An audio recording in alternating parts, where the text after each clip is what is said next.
नमस्कार, मैं हूं मुस्तफ़ा हुसैन और आप देख रहे हैं वॉइस ऑफ एमपी। इस समय यदि बात की जाए तो मालवा मेवाड़ में अफ़ीम तोल पूरा हो चुका है, लेकिन अफ़ीम तोल पूरा होने के बावजूद इस बात को लेकर हाहाकार मचा है कि जो किसानों ने सरकारी ख़रीद में अपनी अफ़ीम तुलवाई है तो उनको हर जगह से ये सुनाई दे रहा है कि उनकी अफ़ीम वाटर मिक्स पाई गई और इसी को लेकर मालवा मेवाड़ में चर्चाओं का बाज़ार गर्म है। लेकिन एक ख़ास बात मैं बता दूं कि एक ज़माना था जब अफ़ीम के पट्टों का वितरण होता था तो मालवा मेवाड़ में अफ़ीम उत्सव होता था, लोगों के चेहरों पे खुशियाँ होती थी। अब जब अफ़ीम के पट्टों का वितरण होता है तो मातम होता है, पता चलता है कि पट्टे कट गए, पट्टे नहीं मिले, सीपीएस में डाल दिया या लुईनी चीरनी से हटा दिया। और जब अफ़ीम की सरकारी ख़रीद होती है तो अब भी मातम होता है कि इस बार किसानों की गाढ़ता को लेके मातम होता है, रेट को लेके मातम होता है। तो कुल मिलाकर के अफ़ीम की ये फसल जब पट्टा वितरण होता है और जब अफ़ीम तुलती है तब तक क्लेश ही क्लेश सुनाई देता है। तो इस समय मालवा मेवाड़ के किसानों में जो क्लेश चल रहा है, जो वाटर मिक्स को लेके जो बात चल रही है, ऐसे तमाम मुद्दों पे बात करने के लिए मेरे साथ बेहद ख़ास मेहमान मौजूद है और वे है अफ़ीम उत्पादक संघर्ष समिति के संरक्षक श्री मांगीलाल जी मेघवाल भिलोट साहब। और जैसा कि आप सबको पता है कि मांगीलाल जी एक लंबे समय से अफ़ीम किसानों के लिए संघर्ष करते रहे हैं, लड़ाई लड़ते रहे हैं। मांगीलाल जी, आपका बहुत बहुत स्वागत है। मांगीलाल जी, मैं कई मुद्दों पे आपसे बात करूंगा और सबसे पहले जो बात मैं आपसे करूंगा वो ये कि इस समय खबरें आपके पास भी होगी कि जो तोल अफ़ीम का हुआ, सरकारी ख़रीद हुई, तो हाथ ऐसे लगाया और बताया वाटर मिक्स, हाथ ऐसे लगाया और कहा वाटर मिक्स। अब बात ये आ रही है कि जब सरकार ये नीति लाई है मॉर्फिन परसेंटेज पे, तो फिर उस अफ़ीम में कितना पानी है इस बात का तो कोई फ़र्क ही नहीं पड़ता, क्योंकि जब पट्टों का वितरण आप मार्फिन के परसेंटेज पे दे रहे हो और उसका पेमेंट आप मार्फिन के परसेंटेज पे दे रहे हो, तो फिर अफ़ीम कितनी पतली और कितनी जाड़ी है, इसका क्या औचित्य है? क्या कहेंगे आप? वॉइस ऑफ एमपी का भारत के संपूर्ण किसान और किसान परिवारों को मैं निवेदन करना चाहता हूँ, किसानों के देश में किसानों की आवाज़ यदि कोई उठा रहा है तो वॉइस ऑफ एमपी का धन्यवाद। मैं बड़ा ही नहीं कर रहा, मैं 2008 से जब सुनता हूँ आपकी बात को, आपके विचारों को और आपके आइडिया को सुनता हूँ तो लगता है कि भाई किसानों के दिल की आवाज़ निकल रही है। आपने जैसा पूछा कि भाई हाथ से टेस्ट कर रहे हैं, वाटर है और फैक्ट्री में जा करके उसकी मार्फिन बैठ रही है, तो इसका मतलब हमारे एक कहावत है, देयकारी और ठोकेकारी। मतलब या तो अधिकारी के हाथ में मशीन आ गई है तो मशीन की ज़रूरत नहीं, अब हाथ में जैसे उसने बता दिया स्टैंडर्ड और फैक्ट्री में जा करके वो मार्फिन बढ़िया बैठ रही है तो फिर हाथ वाला मामला गलत हो गया। या फिर उसने वाटर मिक्स बता दिया और फैक्ट्री में जाके पास हो गई, तो दोनों कंट्रोवर्सी वाले नियम है। जैसे चलते हुए क्रिकेट मैच में कोई भी नियम नया लागू नहीं कर सकते, अब इन्होंने चलते हुए तोल में नए नियम लागू कर दिया। किसान सीधा सीधा इनसे डरा रहे हैं, उनसे दबा रहे हैं, ना खाता ना बही, जो नारकोटिक्स अधिकारी का है वही सही। उससे क्या है, अफ़ीम एक औषधि उत्पाद है जिसको जहाँ तक मैं समझता हूँ, मैं छोटे स्कूल में छोटा मास्टर हूँ, 2008 से मैं अफ़ीम खेती से जुड़ा। सबको पता मांगीलाल जी, तो ये पता है, तो ये सरकार को क्यों नहीं पता है सर? ये सबको पता है तो सरकार को भी पता होना चाहिए कि भाई अफ़ीम के खेत में क्या हो रहा है। और लोकसभा में जो नहीं, आप मांगीलाल जी किसानों के अफीम उत्पादक किसानों के संघर्ष समिति के संरक्षक हो, जी सर। लड़ाई लड़ते हो। जी सर।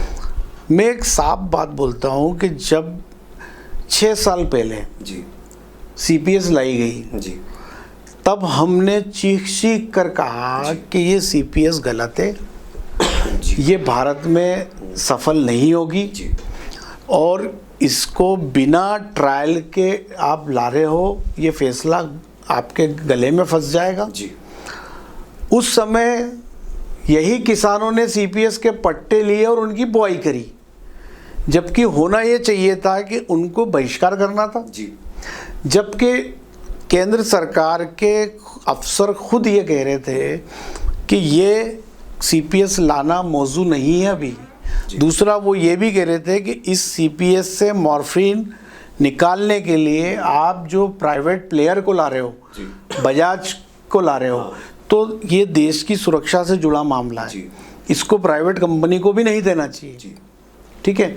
तो उस समय जब हम इस मामले का विरोध कर रहे थे, तब यही किसान थे जिन्होंने सीपीएस के पट्टे ले भी लिए और उसकी बुआई भी कर दी। तो कुल मिला के बात यह है कि किसान अपने हक के लिए मुखर कहाँ होता है? किसान अपने हक के लिए मुखर नहीं होता है, किसान में एकता नहीं है और नेताओं के इशारों पे पार्टी में बढ़ जाता है। कांग्रेस के किसान, बीजेपी के किसान, और नेता इस बात को अच्छे से समझ गया है कि किसान कितने दिन तक सड़क पे रह सकता है, और ऐसा करते करते हमारे खूब सारे संगठन भी हो गए। हमारे सीपीएस का रड़ा लेकर के हमारे संगठन में भी 2 फाड़ हो गए। हमने कहा हम परंपरागत अफीम खेती के अफीम पट्टे चाहते हैं, और कुछ हमारे ही भाइयों ने कहा नहीं यार हमको तो रबड़ वाले पट्टे भी चाहिए। तो हमारे राष्ट्रीय उपाध्यक्ष गोपाल जी टाइगर साहब धाकड़, वो एक अच्छी बात बोलते हैं साहब कि मरी हुई भैंस दूध नहीं देती, कि रबड़ वाले पट्टे हम नहीं लेंगे। वो अच्छी बात है। और आपने भी आपके चैनल के माध्यम से भी कहा था कि ये बिना एक्सपेरिमेंट का वो निकाल लिया है, तो जो फेल हो गया, अब फेल भी इन्होंने जानबूझ के किया है साहब, क्योंकि किसानों में तो एकता है नहीं। एकता नहीं होने के कारण भी नेता है, और किसान को अपना डर है पट्टा बचाने का, और पट्टा मिलना और उसको बनाए रखना। आपने जैसे कहा वो मातम मना नहीं। मांगीलाल जी, जब एक बात बताइए कि ये डर कब तक सताएगा? डर मतलब आप ये देखिए, जब पट्टा लेने का टाइम आता है तब डरता है किसान, जब बुआई का टाइम आता है तब डरता है, जब खेत की नपती होती है तब डरता है, जब वो अफीम तुलवाने जाता है तब डरता है। तो आखिर ये खौफ की खेती, उसकी रिपोर्ट नहीं आती है तब तक फिर भी डरता तो क्या ये मांगीलाल जी आपको नहीं लगता कि अफीम की खेती नहीं, ये खौफ की खेती हो गई? खौफ की खेती से इसलिए उसे नेताओं को वोट मिल जाते हैं, अधिकारियों को नोट मिल जाते हैं, और किसान डिप्रेशन में रहता है, और किसान को अपना पट्टा कटने का डर इस कदर होता है कि वो अपने आजीविका को लुटाने के लिए तैयार था। हमारे इधर दिलवास गांव है, अभी पिछले फरवरी मार्च में 1 करोड़ और 4 लाख रुपए एसीबी वाले, ये नारकोटिक्स वाले लेके चले गए। 1 करोड़ और 5 लाख बहुत बड़ी राशि होती है, चित्तौड़ में धरना चला। वो आपके और हमारे लिए बड़ी होती है, जो एजेंसी है इनके लिए तो बहुत छोटी रकम है। एजेंसी ये करोड़ों रुपए रोज उगा रहे हैं, ये 3000 करोड़ रुपए हर साल खा रहे हैं। लेकिन इस बात को किसान कोई आवाज उठाए, जैसे मैं आवाज उठाऊं तो आप नेतागिरी कर रहे हो। सच बोलना आज की डेट में नेतागिरी हो गया। नहीं, पर मांगीलाल जी आपकी संघर्ष समिति में कहाँ लोग आते हैं? जब आप मीटिंग करते हो, आयोजन करते हो, ज्ञापन देने की बात करते हो, तो कई मौक़ों पे मैं आया हूँ कवरेज करने के लिए। जो 5-15 आपके जो साथी हैं जो हरदम करते हैं, वही लोग आते हैं। आप गांव-गांव में ढिंढोरी पीटते हो, बुलाते हो, बात करने के लिए बुलाते हो, पर किसान इकट्ठे ही नहीं होते। 1857 में क्रांति की शुरुआत हो चुकी थी और देश आज़ाद हुआ 1947 में। 90 साल यूं ही गुलाम रहना पड़ गया। अगर सब लोग 2008 में खड़े हो जाते तो आज हम 26 में ये बात नहीं कर रहे होते, हम नए पट्टे जारी करने की बात कर रहे होते। कोडिंग जो आयात किया जा रहा है, हम निर्यात करने की स्थिति में होते। लेकिन कहीं न कहीं लालची नेता और भ्रष्ट अधिकारियों ने मिलकर के किसानों को अंग्रेजों से भी अधिक बदतर स्थिति में डाल दिया है। नहीं तो इसका जिम्मेवार कौन है? जिम्मेदार तो किसान है साहब, जिम्मेदार किसान है। हम जिम्मेदार हैं। हम लोग हमारी बात को बोल देते हैं, लेकिन किसान भी अपनी बात को मान लेते हैं, लेकिन साथ खड़े रहने में उनको शर्म महसूस होती है। नेताओं से मनोवैज्ञानिक प्रेशर रहता है कि हमारे नेताजी नाराज हो जाएंगे, हमारे अधिकारी जी नाराज हो जाएंगे। नहीं तो ये डर कब तक, फिर कैसे काम करेंगे किसान? देखो, जैसे जैसे आपके माध्यम से कॉन्फिडेंस आ रहा है लोगों में। नहीं, मुझे तो मांगीलाल जी ये तक पता चला है कि जो वॉइस ऑफ एमपी किसानों के हक में जो खबरें दिखाता है, किसान उन खबरों को वायरल करने से भी डरते, उसमें कमेंट करने से डरते कि कहीं नारकोटिक्स के अफसर देख नहीं ले कि इस किसान ने इस खबर पे कमेंट किया था, ये सही बात है, या इस खबर को वायरल किया था। ये सही बात है। ये किसान सच बात बोलने से आज की डेट में, आज़ादी के 77 वर्षों बाद भी आज की डेट में भी सच बोलने से डर रहा है। और जितने भी अफीम पट्टे मिले, जितने भी किसानों को न्याय मिल रहा है, वो लोकतंत्र का चौथा पाया मीडिया के माध्यम से मिल रहा है। और किसान आज भी अपनी बात सच बोलने से इसलिए डरता है कि मेरा पट्टा कट जाएगा। और पट्टा कटना एक अपने आप में जैसे नहीं, वो एक अलग ही प्रक्रिया है। नहीं, लेकिन फिर भी वो सच नहीं बोल रहा है। इस बात का नाजायज फायदा नेता और अधिकारी दोनों मिल के उठा रहे हैं। बात कहीं की पेज यहाँ पे फंसा हुआ है, क्योंकि किवाड़ जो पूरा लगता है तो पूरा का पूरा नहीं लगता, उसमें एक कुंदी होती है, कुंदी फंसती। नहीं, तो दोषी किसान है आप कह रहे हो। हाँ, नहीं दोषी। और आप ये बताइए मांगीलाल जी कि ये दोष दूर कैसे होगा? जो अन्नदाताओं का देश है, जो किसानों का देश है, वर्ल्ड के अंदर एक ही देश भारत है जो किसानों का देश कहा जाता है। जी सर। और वहाँ पे किसान इस तरह से डरा हुआ है, दबा हुआ है, और इतने बड़े पैमाने पे उससे धन उगाही होती है, तो आखिर किसान अपने हक के लिए कब जागेगा? हक के लिए साहब वो वही बात है कि हक के लिए जाग रहा है, लेकिन अपना व्यक्तिगत छोटा लालच छोड़ नहीं पा रहा है। दूसरा, उसका अफीम का पूरा प्रॉपर मूल्य नहीं मिल रहा है। डर एक बात, देखो पैसा सबको चाहिए, अडानी को भी चाहिए, मेरे को भी चाहिए, दूसरे को भी चाहिए, तीसरे को भी चाहिए। और अफीम एक औषधि उत्पाद है जिससे 400 प्रकार की जीवन रक्षक दवाइयाँ बनती है, उस दवा के लिए भी चाहिए। देश को विदेशी मुद्रा, किसानों को रोजगार और मरीजों को सस्ती दवा मिले, इस बात के लिए चाहिए। लेकिन अफीम का पूरा मूल्य नहीं देने की वजह से किसान आज भी डरा हुआ है। और तो ये डर दूर कैसे होगा मांगीलाल जी? डर दूर तो ये आप चौथा खंभा ही दूर कर सकते हो। हम भी कह सकते हैं सर, हम कह सकते हैं भी भगत सिंह जी ने ये किया, सुखदेव जी ने ये किया, राजगुरु जी ने ये किया। जब हमारे सच बात बोलने की आती है तो हम उसको नीची गर्दन करके निकल जाते हैं। तो इस वजह से डर नहीं निकल पा रहा है। तो कहीं ना कहीं लोगों को आगे आना चाहिए और अपनी सच बात को बोलना। अब आप देखिए, अगर मुद्दों की बात करें मांगीलाल जी, तो अभी ये जो वाटर मिक्स वाली कहानी चल रही है, इसके अलावा यदि बात करें तो जो एनडीपीएस की धारा 829 है, उसको वो एक ऐसा औजार है जांच एजेंसियों का कि जिसको हथियार बना के पैसा कमाने के सैकड़ों करोड़ रुपए उगाए जा रहे हैं। ये आवाज़ विधानसभा में उठ गई, लोकसभा में उठ गई। फिर आप बात करो तो डोडे चूरा में ये साबित हो चुका है कि इसमें मॉर्फिन का परसेंटेज उतना नहीं है जितना एनडीपीएस के एक्ट के प्रावधानों में होना चाहिए। तो उसको बाहर निकालने की बात होती रही है, अफीम का मूल्य बढ़ाने की बात होती रही है। तो ये से तमाम दर्जनों इश्यूज हैं जिस पे बार बार हम तो बोलते रहे, बट सामने दिख रहा है, पर किसान कोई बोलने के लिए तैयार नहीं है। नहीं, आप बोल रहे हो जो किसान समझ रहा है, लेकिन इसलिए नहीं बोलता जैसे मैं बोलूं तो मेरा पट्टा ब्रेक हो जाएगा, ये डर। तो आपका पट्टा तो ब्रेक हुआ था, मेरा पट्टा 4 साल तक ब्रेक हुआ था, और फिर वही पट्टा घर आके नारकोटिक्स वाले घर आके दिए, और हमने कहा देखो नहीं तो दिया ना। हाँ जी, दिया। जब आप सच्चाई पे थे, जब आप ईमानदारी पे थे, तो विभाग को चल के आपके घर आना पड़ा। बिल्कुल दिया साहब, बिल्कुल। और जब नारकोटिक्स विभाग ने आपको कॉल किया जी, और बोला कि मांगीलाल जी आपका पट्टा आ गया है, तो आपने कहा मैं क्या करूं जी, तो उन्होंने कहा आप ले लो, तो आपने इनकार कर दिया कि मैं नहीं आऊंगा लेने, मैं चित्तौड़ नहीं आऊंगा। हाँ, तो विभाग चल के आपके घर आया। घर आए तो देखो, एक लोकतंत्र का चौथा पाया मीडिया को सैल्यूट है। संत शिरोमणि सदगुरु रविदास जी महाराज, महात्मा ज्योतिबा फुले, माता सावित्रीबाई फुले, संविधान निर्माता बाबा साहब डॉक्टर भीमराव अम्बेडकर और बहुजन नायक मान्यवर साहब काशीराम के संघर्ष, साहस, संविधान की बदौलत अधिकारी घर आए। और मैं कोई अपना ईगो मतलब ऊंचा करने के लिए, नारकोटिक्स का ईगो हर्ट करने के लिए नहीं कह रहा हूँ। फिर हमने कहा भाई जो अधिकारी माता जी का मंदिर है, हम आस्था रखते हैं, तो वहाँ वो जो अधिकारी झूठ बोले थे, मैंने कहा भाई आप उसी मंदिर में चलो। तो उस मंदिर में वो अधिकारी साहब जो कागज लेके आए थे, वो मंदिर में तो नहीं आए, लेकिन मंदिर की सीढ़ी तक तो जरूर आए थे साहब। ये मैं बड़े गर्व और फख्र के साथ कह सकता हूँ। ये तो मांगीलाल जी, मैं वही कह रहा हूँ कि जिस तरह आप अपने रुख पे कायम रहे, हाँ, तो ऐसा रुख पे कायम, विभाग को आखिर झुकना पड़ा। जी जी, और विभाग ने चलकर पट्टा दिया। तो आज यही मालवा मेवाड़ के जो लाखों किसान हैं, हजारों, वो इस रुख पे कायम क्यों नहीं रहते?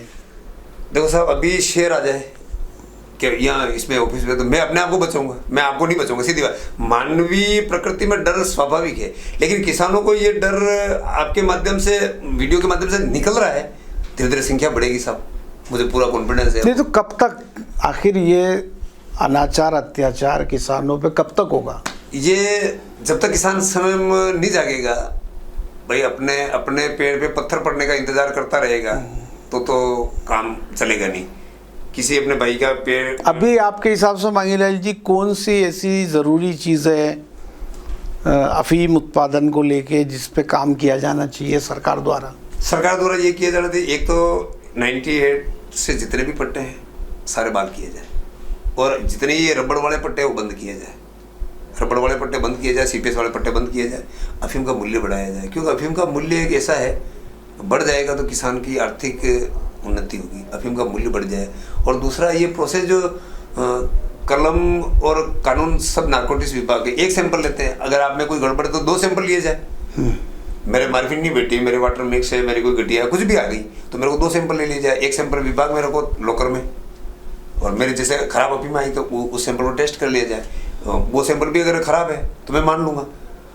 हम जब बोर्ड में कॉपी भेजते हैं बच्चे की, तो अगर वो बच्चा विरोध करता है नहीं यार मेरा क्वेश्चन सही है, तो उसको रीचेक किया जाता है। तो इनके पास एक ही सैंपल रहता है, उन्होंने खराब कर दिया तो भी खराब और अच्छा। यहाँ पे विभाग के अंदर रिवर्स गियर नहीं है। नहीं, विभाग के जो विभाग ने कह दिया वो हाँ, तो गीता रामायण कुरान हो गया। नहीं, उससे क्या नेताओं के भी मौज पड़ जाती है, नेता फरमान जारी करते हैं हमने। पर मांगीलाल जी आप कहीं ना कहीं ये मानते हैं, देखिए कि बार बार जिसे हम लोग अपील करते हैं, विभाग के आला अधिकारी अपील करते हैं और ये कहते हैं कि पट्टा वितरण में किसी तरह का लेन देन किसान ना करे, ऑनलाइन पट्टा सूची जारी कर रहा है विभाग, और यही जब फैक्ट्री में जब सैंपलिंग होती है तब कहा जाने लगा है शशांक यादव के केस के बाद कि कोई लेन देन ना करे, पारदर्शिता से हम काम कर रहे हैं।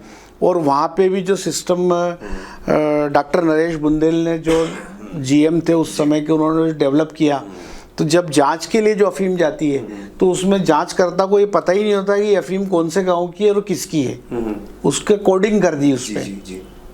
तो उसके बावजूद भी किसान पट्टा लेने के टाइम भी देता है, नपती के टाइम भी देता है, और जब सैंपलिंग होती तो भी दलाल सक्रिय होते हैं।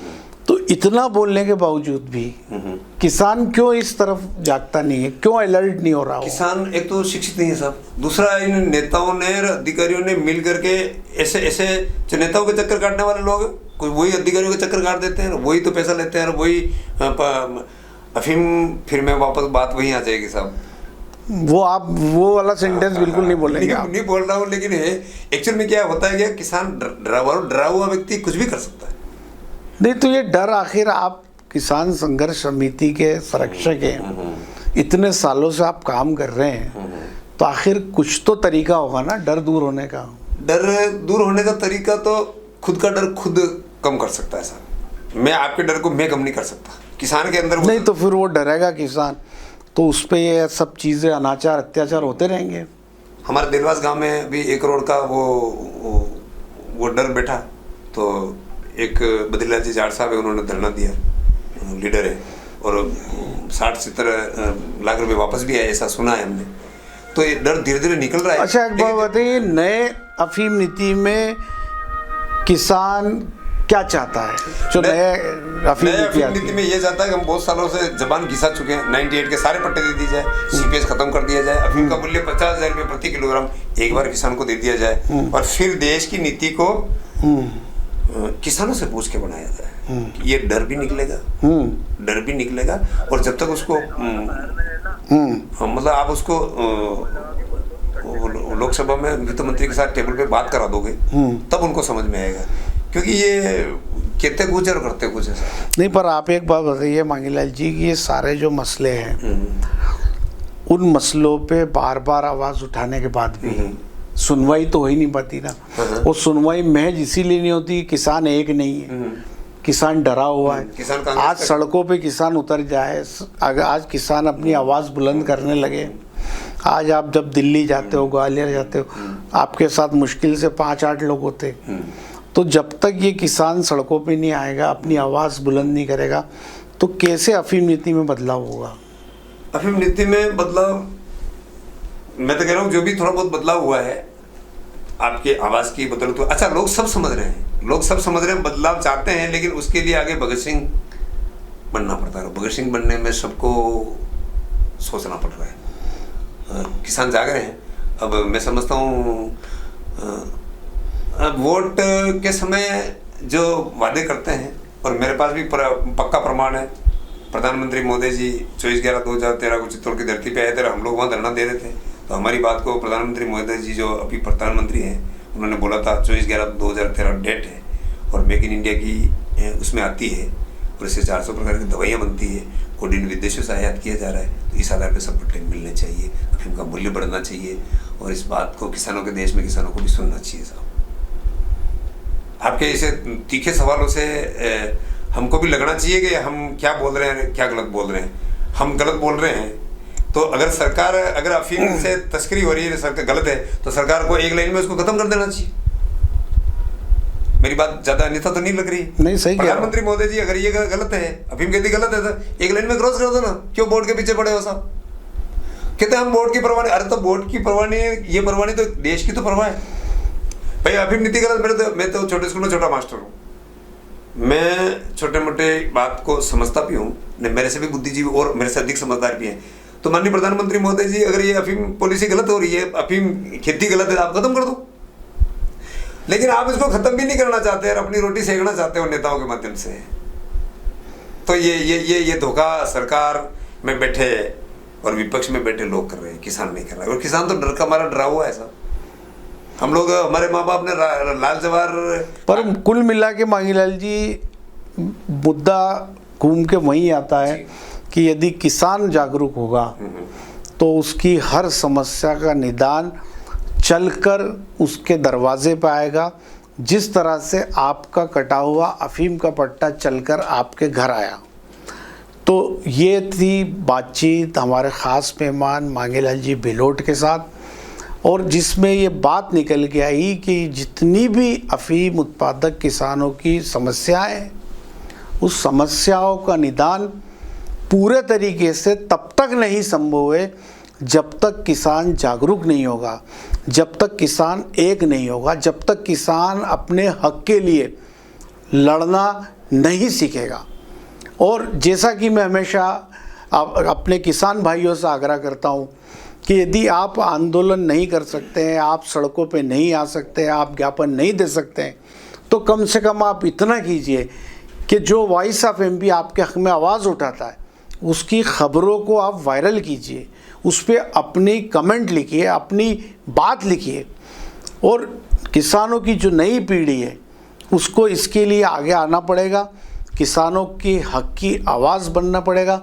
और वो आवाज़ केवल अफीम उत्पादक किसान ही नहीं, किसान प्याज का हो, लहसुन का हो, गेहूं का हो, हर किसान के साथ इसी तरह की समस्याएं चारों तरफ खड़ी है। मंडी के अंदर लूटपाट की खबरें से लेके किस तरह से किसानों को फसल नुकसानी का मामला हो, या फसल बीमा की बात हो, या खाद और बीज की बात हो, ये तमाम मुद्दे किसानों के मुंह बाए खड़े हैं। और सबसे बड़ी वोट पावर होने के बावजूद किसान इन सारे मुद्दों को झेल रहा है, फेस कर रहा है, पर डरा हुआ है, आवाज़ नहीं उठा रहा है। तो ये था अब तक का अपडेट। ऐसे ही हर अपडेट के लिए बने रहे हमारे साथ। जय हिंद, जय भारत।